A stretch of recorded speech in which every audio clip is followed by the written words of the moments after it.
সেলাই মেশিন তোমরা লাগি সেলাই মেশিন এরপরে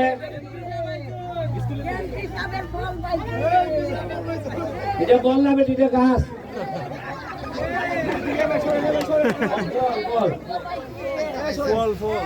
হ্যালো বেটি 100 টাকা দাও এটা লাগাই সুন্দর করে লাগাই ওটা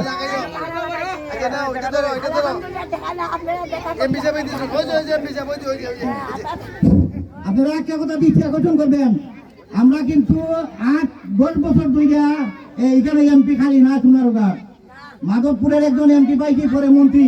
আপনারা এইরকম কোন সুযোগ পাইছেননি কোনোদিন? যে নাকি কাজে কর্মে কিছু আছে আবেগে, কিছু আছে বিভাগে। আবেগের কথাটা দেখবেন, আমরা যা সুযোগ পাইছি এই সুযোগ করে আমরা মরবার পাইতাম না। তবে একটা কথা, সবে মনটা উদার করে দোয়া করতা, খালি দোয়া করতা, বদরের নমাজ পড়ে দোয়া করতা যে আল্লাহ যেন দেখা এক যায়। আসসালামু আলাইকুম। দর্শক মন্ডলী, আমরা অনুষ্ঠান দীর্ঘ আমরা এখানে পিছিয়ে আপনারা সাইনবোর্ডে আপনারা দেখতে পাবেন আমরা প্রধান অতিথি বিশেষ অতিথি এখানে আমরা লিখছি এবং তারা এখানে মঞ্চে উপস্থিত। আমরা হয়তো সময় স্বল্পতার কারণে সবাইকে দিতে পারবো না, এই জন্য আন্তরিকভাবে দুঃখিত। তবে বিশেষ অতিথি এবং প্রধান অতিথি তাদেরকে বক্তব্য অবশ্যই তাদেরকে আমরা অনুরোধ করবো আজকে এই মঞ্চে বক্তব্য দেওয়ার জন্য। রহমত আলী ওই যে আমরা এরারে দেশ না করে সারা যারা দে এই হইছে এই শুনো রাখো রাখো আনা বৃষ্টি আইতেছে। এই রহমত আলী হইছে বাচ্চা মেয়ে দেখে দাও আস্তে আস্তে দাও বাচ্চা কথা শুনে লাও 1 মিনিট। সারা তো 500 দিছে বলে 500 দেই হ্যাঁ 600। আচ্ছা অন্য একটা মিনিট আবার মারতে দিলাও শুনুন। এই যে সারাগুলা আনছি এক একটা সারা ফারি কইরা এই ফেরি কইরা বেচে 250 টাকা কইরা গোটা। এই সারাটারে আমি কিছু কমাইয়া আমি আনছি বগুড়ার থেকে। বগুড়া এখান থেকে প্রায় 350 কিলো দূর। গতবার আমি এমপি হইবার আগে 37,000 আমের সারা লাগাইছিলাম। আর আজকে বেটা আমার লয়ে যেতেছে আম খাওয়া হইতো আমার কাছে এটা এমপি হইবার আগের আমের গাছ। 4.5 মাসে কোন আমি এমপি হইছি সময় কোন আম তুলে দিছিনি। এর মানে আমি এমপি হইবার আগে যেটা লাগাইছিলাম এটা আমি এমপি হইয়া খাইতেছি। আর আমি এমপি হইয়া যেটা দিয়া যাইবো ওইটা বাকি জীবন খাইতে পারবো আমি। আমার সরকার থেকে গাছ লাগাইবার লেগে কোনো বরাদ্দ নাই। ওই যে নদী পরিষ্কার করছি দেখছেন না সোনারঘাট 80 লাখ টাকা খরচ হয়েছে। এখানের মধ্যে নদী পরিষ্কারের লেগে কোনো বরাদ্দ নাই, আমার টাকাতে করছি। তাহলে আমার মনে হয়েছে যে এমপি যেহেতু মানুষ আমার বানাই লিছে এত ভোট দিয়া, এখন আমার জান মাল অহল তার মালিক হইল আমার ভোটাররা।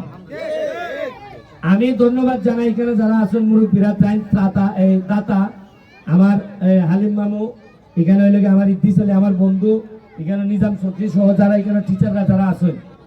আমি এই স্কুলে 2 লাখ টাকা যেটা আমি এমপি বার পরই গত সপ্তাহে আমার এইখানে হেড টিচার আর হালিম মামু গেছে। তারা কি কইলা 2 লাখ টাকা জমা দেয় লেভেলে এটা হাই স্কুলে দিবি। আমি 1 লাখ টাকা আছে 2 লাখ টাকা দিবার লেগে কইলা আমি এক মক্কেলের কাছ থেকে পাইছিলাম 2.5 লাখ টাকা। ওই যে মামলা করে দিছিলাম ওই এখান দিয়ে বার হয়েছি আর এখান দিয়ে এর মাস্টারকে চলাইছি 2 লাখ টাকা যা এখানে ঝামেলা শেষ। এখন আপনারা কইছেন এখানে একটা বিল্ডিং করার লেগে যা যা করা লাগে আমি নিজে যেহেতু খাইতাম না আমি করে দিব, চিন্তা করেন না। আর আমি কথা দিছি স্কুলের বিল্ডিং হইব, আপনার বাড়ির সামনে রাস্তা হইব, আপনার বাড়ির সামনে ব্রিজ হইব।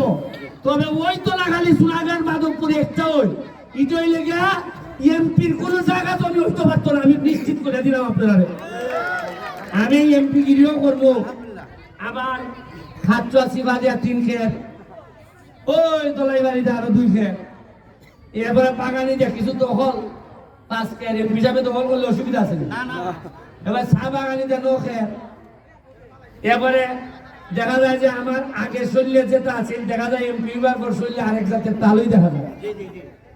বালা খামলা সেরা ভালোই বলি আর যে খামলা সর্দার ওই জায়গার দোকানে বই থাকে এর দেখা যাচ্ছে তেল তিরি লাগে শৈল চর্বি জায়গা না হ্যাঁ আমার চর্বি হবে না আপনি আমার চেলা দেখলে বুঝবা এটা 2 নম্বরে আরম্ভ করছি কিনা আমি আপনার কাছে অনুরোধ করি সারাটা মনে করেন আমার একটা ফুল আপনার ঘর আমি লজিং দিয়ে গেলাম আমি আপনার কাছে আল্লাহর হস্তে চাই আমার বড় কষ্টের হয়েছে অনেক কষ্ট করিয়া আমি জানি যে আমার প্রকৃত ফসল আপনারা অলরেডি দিলাইছেন আমার এবার যে সম্মান আর ভোট আমার দিছেন বাকি জীবনগুলো আমি করলো এটা শেষ হয় না সারা বাংলাদেশের মানুষ যেভাবে তাকাই থাকে আমার দিকে হয় যে কিতাব এটায় এই এরকম একটা বয়সী বলে একটা বিমান দেওয়া লাগিয়েছে আপনার দোয়ায় আকাশে যাওয়া বিমানই ঘুরিয়েছে আমার এখন আপনারা দেওয়ার সময় বিশ্বাস করেন টাইম বললেন না যে মাসে একটা আদালতের ব্যবস্থা করতাম না বিচার আচার দিত আপনারা আমরা বাসাটা যাই প্রতিদিন সকালবেলা দেখবো একটা আদালত হওয়া মানুষ মনে অন্তত 200 থেকে 250 অল টাইম আমি আবার আমার জানে দেয় না আমি যে মারতাম একজনের সাথে আমি এমডি টাইনের সাথে মারলে ইলা কলার দিলা টেনে জায়গা ইলা এমডি টানে মহিলা মানুষে টানে এরপরে আপনার জামাই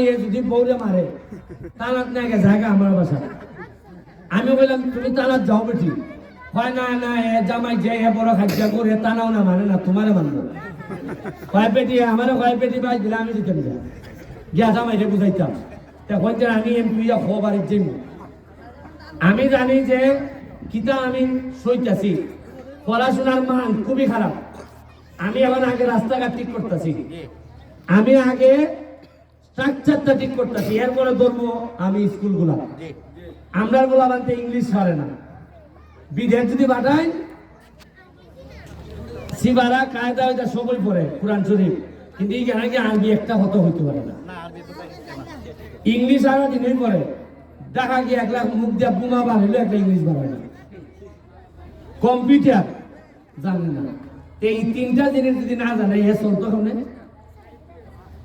তবে ভালো ভালো কিছু লক্ষণ দেখা দিচ্ছে আপনারা আশ্চর্যই ভাবে যে আমার সামনে ক্যামেরাগুলো দেখছেন নি এরা এক একটা ক্যামেরা প্রতি মাসে মিনিমাম $1,500 মানে প্রায় ফোনে 2 লাখ টাকা ইনকাম করে মানে বিদেশি ইনকামটা 150 সোনারঘাট বইয়া করে এটি আমার সফলতা সবচেয়ে বড় সফলতা যে এইগুলা বাংলা এরা তো যদি ইটা না করতো তে আমার গম চাল বিচ্ছিল না এখন এরা বিদেশি ডলার কামায় তোমরা আমি শিখাইবো কিভাবে সোনারঘাট বইয়া এই যে আমরা পর্যটন বানাইতেছি চন্ডী মাজারও যাইও কালকে একটা যাত্রী ছাউনি বানাইছি দেখবেন আপনারা এত সুন্দর আপনার মনে হইব যে এখানে একটু বই থাকি রামগঙ্গা একটা যাত্রী ছাউনি বানাইছি সুরমা বানাইছি এবং চা বাগানের জীবনে উনছিলানি যে চা বাগানের শ্রমিক মেয়েরা রেইনকোট পাইছে না